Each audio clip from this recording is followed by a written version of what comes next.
La nouvelle est tombée ce matin. Le corps retrouvé samedi, ici à Nouville, est celui de Jean-Pierre Detex. Grande figure politique, indépendantiste, son identification a été rendue difficile en raison de l'état de son corps. Roué de coups, il aurait été dissimulé grossièrement sous des branchages. 2 suspects ont été interpellés et entendus aujourd'hui par les enquêteurs. Son véhicule est également retrouvé au Mont d'Or. La thèse de l'homicide est privilégiée. Militant pour la cause du peuple kanak et contre les inégalités sociales, il laisse derrière lui un très vaste parcours. En 2009, il se présente au provincial sous la liste Ouverture citoyenne avec Louis Mapou. Oui, Jean-Pierre nous quitte là dans des circonstances dramatiques. C'est incompréhensible, on est atterré. On est atterré parce que la semaine dernière, on parlait encore du travail que nous avions à faire. Et là, il nous laisse en plein milieu du chemin, et surtout d'un chemin où nous abandonnons la dernière ligne droite pour la conquête de ceux pour lesquels il a contribué et pour lesquels il s'est mobilisé durant les 50 dernières années. Donc, une grosse pensée pour Jean-Pierre et surtout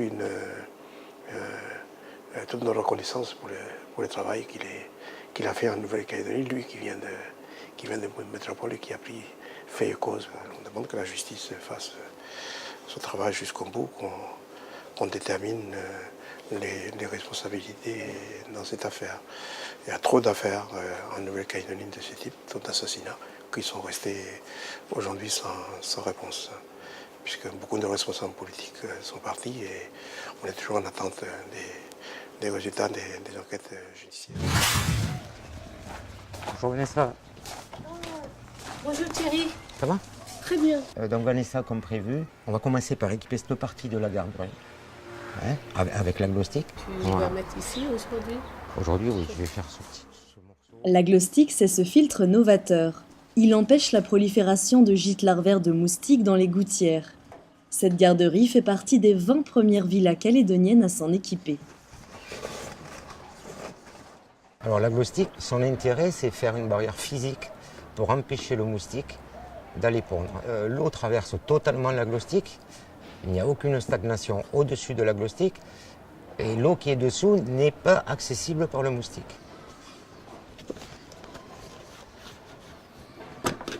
La glow stick, matière première principale, du caoutchouc qui provient des vieux pneus.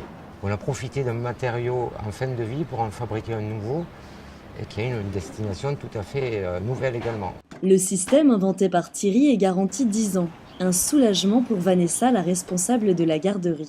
Moi, je dois nettoyer les gouttières tous les 2-3 semaines pour protéger les enfants, qu'il n'y a pas de moustiques. Ça fait très longtemps que je fais ça et avec cette méthode, j'espère que je n'ai plus besoin de faire ça. La glow stick séduit aussi hors des frontières néo-calédoniennes. Singapour, la Thaïlande et l'Australie ont déjà montré leur intérêt. Finalistes du championnat territorial de volleyball en 2014, les moustiques d'Iaï, d'Ouvéa, de la tribu de Gossana, se sont envolés ce matin pour l'archipel de Wallis et Futuna où ils séjourneront une semaine. Un déplacement sportif, mais surtout culturel. C'est aussi un objectif historique. Il faut savoir que Ouvéa a quand même une histoire avec Wallis et Futuna. C'est pas pour rien qu'aujourd'hui on parle de Ouvéa Lalo et puis Ouvéa Mamao. Donc ça veut dire que il y a plus d'un siècle, il y a une délégation de Wallis, des Wallisiens qui sont venus sur Ouvéa et puis se sont implantés. On leur a donné un espace à Ouvéa où maintenant il y a des descendants des familles wallisiennes qui sont à Ouvéa. C'est important qu'on entretient ces relations. Pour Makiwea, le volleyball est un outil de cohésion sociale. Un peu tous les jours, on voit les petits conflits qui opposent nos frères wallisiens, nos frères kanaks, nos enfants wallisiens, nos enfants kanaks dans la ville. Et donc c'est un peu de cette façon-ci qu'on essaie par ce déplacement pour leur dire que nos frères wallisiens, et puis nous les Kanas, nous sommes des frères, hein, nous sommes des gens de l'Océanie. L'équipe de Moustique, qui a initié ce projet, a aussi ouvert sa démarche à d'autres clubs du pays. Dans l'équipe, il y a deux joueurs qui viennent de Littoral. Et dans l'équipe, il y a deux joueurs il y a un joueur qui est de Lifou et un joueur qui vient de Nouméa. Donc voilà, c'est pour dire, c'est vrai, nous sommes là pour engager le projet, mais ça représente un peu le pays. Hein. Vous voyez, on est là, on est des frères, on est ici dans le Pacifique et on veut bâtir ce destin commun qui est tout le temps, prononcé dans les discours, mais dans les actes, ben, c'est toujours difficile. Ces dernières années, les échanges entre les sportifs de Wallis et Futuna et ceux de la province des îles se sont multipliés. Le vieux maquis souhaite qu'à travers le volleyball, à travers le sport en général, les valeurs et les pratiques océaniennes ancestrales reviennent au goût du jour. Ce dimanche, les paroissiens de Thié célèbrent la messe avec parmi eux un nouveau visage. Pour cet homme de Dieu récemment ordonné, c'est avant tout une consécration. Beaucoup de joie, beaucoup d'émotions aussi parce que c'était un long chemin. D'en arriver là, on ne peut qu'être heureux d'être ordonné prêtre. Parce que je pense que la plupart des séminaristes, lorsqu'ils rentrent au séminaire, leur but, c'est de terminer leurs études et d'arriver et d'être ordonné prêtre un jour. Pour faire ce qu'ils désirent faire. Père Souta vient épauler ses confrères déjà présents sur cette partie de la côte Est. Non, en fait, je suis dans une équipe, on est une équipe de 3 prêtres. On dessert à partir de Wailou jusqu'à Yengen. Chaque paroisse a un référent. Moi, je suis le référent de Wailou et Ponéréouin. Père Cyprien, les référents de Pointe-Dimier et de Touo. Père Vincent, qui est référent de Yengen. Et à 3, on ne reste pas toujours dans le même endroit, mais on tourne en équipe. Pour parce que l'église, avant, les gens, ils voyaient un prêtre sous un clocher. Mais aujourd'hui, la vision, elle a changé. Comme il n'y a plus beaucoup de prêtres, alors on tourne en équipe. Susciter des vocations auprès des jeunes devient important pour le diocèse qui voit ses aspirants diminuer d'année en année. 27, c'est le nombre de prêtres qui exercent dans le pays. Trop peu pour les nombreuses églises que comptent les 26 paroisses.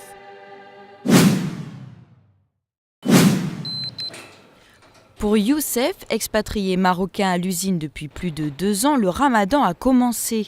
Dans la religion musulmane, cet événement se déroule le 9e mois de l'année. Un mois durant lequel les musulmans ne doivent ni boire, ni manger, ni fumer durant la journée. Ça va, tu touches des photos?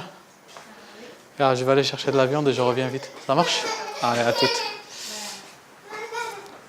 Youssef, soucieux de nourrir correctement sa famille durant ce mois de jeûne, se rend chez Loïc, un éleveur calédonien pour de la viande halal, comme le veut sa religion. Alors c'est bon, c'est pour moi ça? Ouais, ça assez gros? Ouais, c'est bon, ouais, c'est nickel.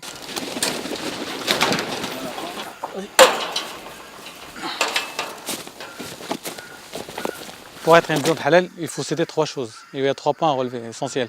C'est qu'il faut s'égorger par un musulman. Il faut citer le nom de Dieu avant l'égorger. Et le 3e point, il faut que la bête soit orientée vers la Mecque. Cette viande, indispensable pour les musulmans, est difficile à trouver sur la zone VKP. Et si on veut de la viande halal, il faut aller à Nouméa. Après un petit peu là, ils ont installé une boucherie halal à Bouraï. Mais tant que j'habite à Bouambout, ça fait 1 heure de route aller-retour, ça fait 12 heures. Donc moi je préfère chez Louis, qui est tout près de chez moi, il est à 10 minutes, même pas là.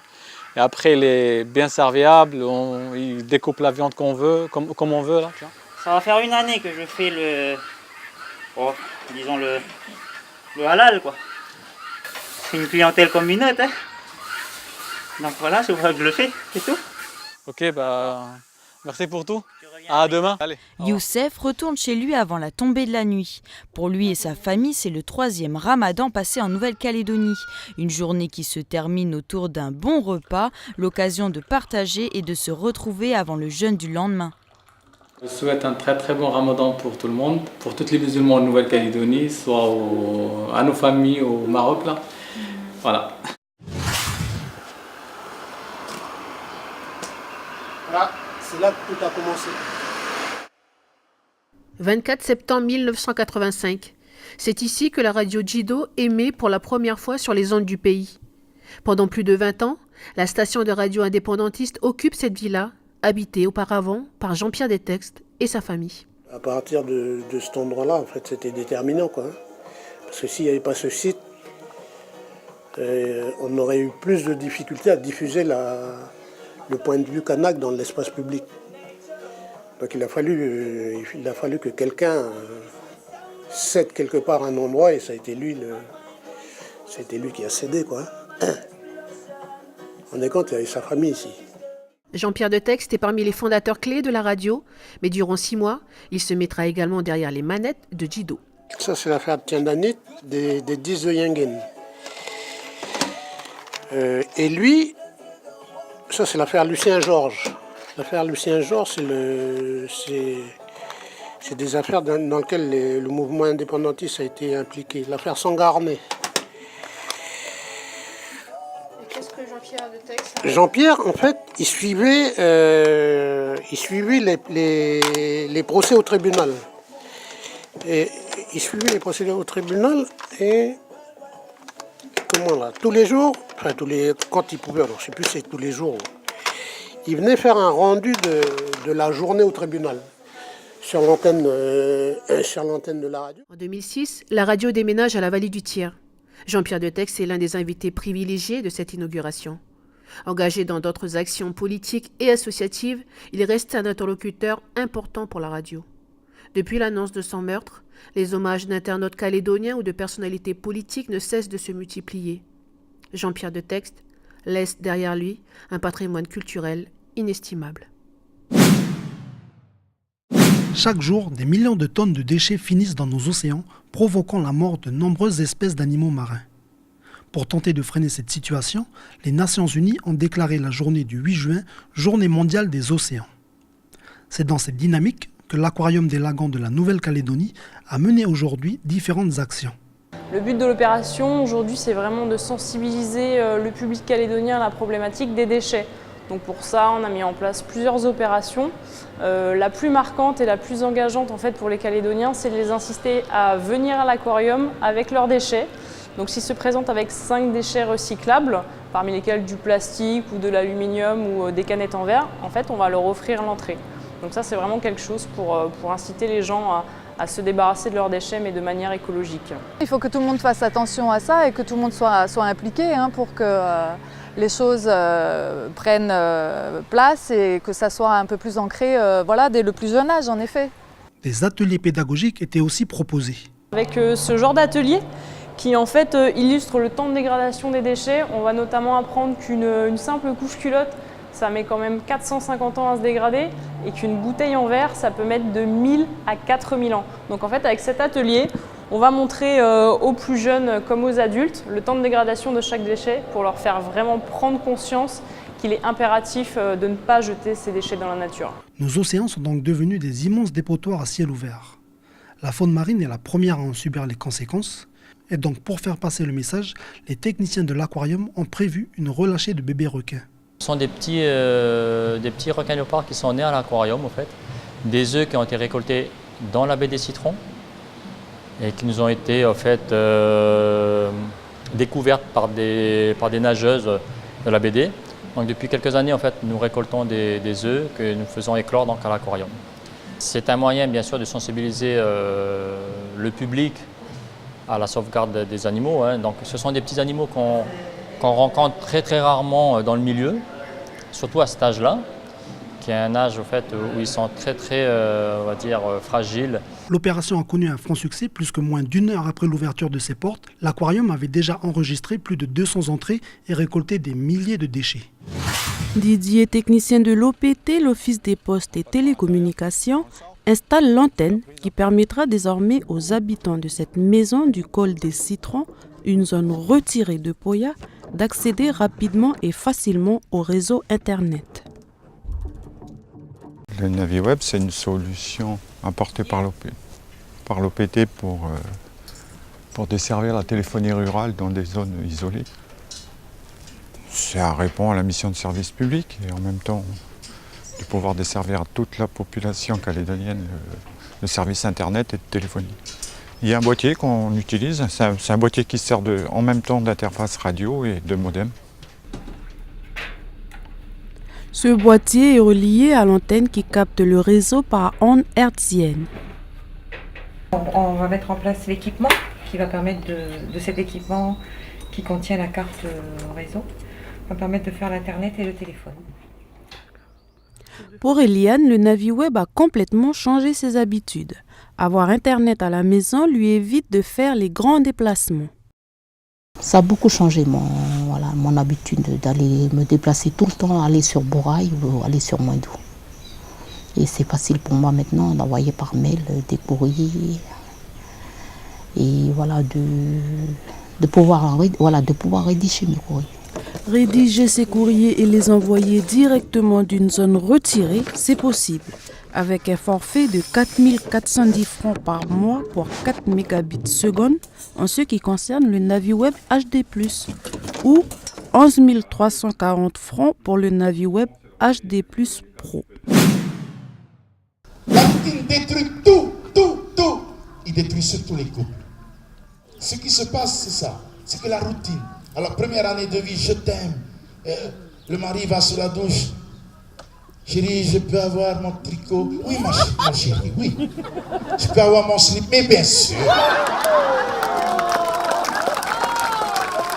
Briser la routine et voir Jésus autrement, c'est le message que véhicule le diacre Médéric, venu spécialement de Papeete pour cette 29e édition du Rassemblement des jeunes et du pèlerinage de Téné. Sa façon de prêcher plaît beaucoup aux gens, et en particulier aux jeunes, qui se sentent attirés par son message. Il utilisait des mots de notre langage, quoi. Des mots familiers et que là, pour une fois, on a bien compris. Enfin, moi, personnellement, j'ai bien compris ce qu'il disait. On ne va pas assister à la messe, on va participer. Ce diacre charismatique souhaite interpeller la jeunesse grâce à ce qu'il appelle le langage du cœur, qui n'est pas un langage qui condamne, mais qui ouvre les bras et attend sans juger. On ne prêche pas aux jeunes avec un vocabulaire intellectuel. Parce que pour eux, ça passe au-dessus de la tête. Et par contre, dire des choses vraies, claires, mais avec des mots à nous. Des mots du cœur à nous. On peut le relire en silence, lentement, pour bien nous imprégner. Jésus, chemin de miséricorde vers le Père. C'est le thème de cette nouvelle édition.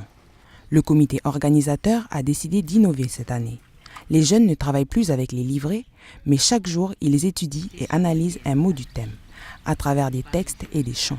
Et ils travaillent comme ça avec le texte qui a un rapport avec le thème. Donc nous, on va voir pour l'avenir, les projets maintenant, c'est qu'il faut marier, concilier les deux méthodes, la méthode d'avant et cette méthode qu'on a avec le diacre Médéric cette année pour essayer de continuer. 480 jeunes se sont déplacés de l'ensemble du pays pour se réunir autour de la parole de Dieu. Une veillée pénitentielle aura lieu ce soir de 19h30 à 21h. Dans le cadre de la Journée mondiale des archives, les archives de la Nouvelle-Calédonie ont proposé au public visites guidées et expositions. 1884. 1884. Oui. C'est les premiers, ceux-là. Le plus vieux, localement, c'est un acte d'état civil qui doit remonter dans les années 1855. Les documents archivés sont minutieusement répertoriés, triés et conditionnés avant d'être consultables par le public. L'origine des matériels est principalement administrative, mais peut aussi émaner de particuliers. Les conditions idéales de conservation se trouvent ici. Donc si les particuliers veulent bien nous les déposer, donc nous on les prend à titre gratuit, quoi. Donc c'est pour la conservation. Mais bien sûr, il faut que ça respecte la condition, à savoir que ça a trait à l'histoire du pays, et que ce soit un document ancien. Le jour des archives est donc l'occasion de partager un peu des richesses renfermées dans ces lieux, mais aussi les richesses du métier. Tous les jours, on voit de nouvelles choses. Parce que bon, comme ça fait partie de l'histoire du pays, tu découvres certaines choses. Donc il y a des informations qu'on a ici, mais qu'on ne va jamais donner un accès libre, quoi. Mais voilà, bon, c'est comme ça fait partie du métier. Donc on a aussi un devoir de réserve. Pour rappeler ces différentes missions, le service des archives a aussi exposé des photos et des actes d'engagement dédiés aux 120 ans de la présence indonésienne sur le pays. La plupart de ces personnes, je les connais une fois qu'ils sont déjà vieux. Et là, moi, ça me fait plaisir de les voir jeunes. Je sais pas, après j'ai des idées et ça me fait chaud au cœur de les voir dans leur jeunesse là. Les archives, elles servent à faire l'histoire, mais elles ne servent pas qu'à ça. Vous voyez, la communauté indonésienne, souvent on a des Indonésiens qui viennent là, qui demandent ces actes qui servent à prouver leur nationalité française. Voilà, c'est, on va dire, l'objectif administratif, juridique, la preuve administrative, juridique qu'ils ont besoin en fait. Voilà. Ces missions sont donc multiples et le service des archives de la Nouvelle-Calédonie espère que l'ensemble de la population s'approprie un peu plus cet outil pays.